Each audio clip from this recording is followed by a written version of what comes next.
कसं होतं की आमच्या दरवेळची जी प्रॅक्टिस चालते ग्राउंडला, म्हणजे आम्ही दरवेळेस घेत असतो, सराव घेत होतो. आता बकरीद निमित्ताने आम्ही पूर्ण जिल्ह्यामध्ये तो सराव घेतो. इतर ठिकाणी पण सगळ्या ठिकाणी जमाव झाल्या, विसर्जनचा प्रॅक्टिस झाली आमची. आज RCP 1 आणि 2 QRT यांचा संयुक्तरित्या आम्ही सराव घेतला.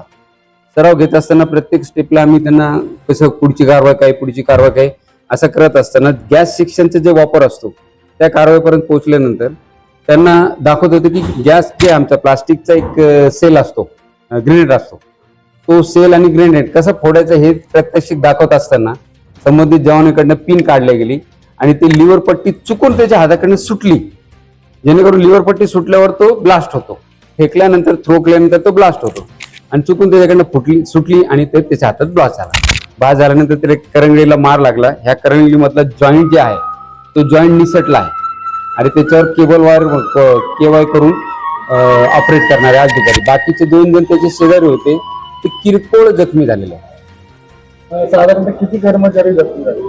3.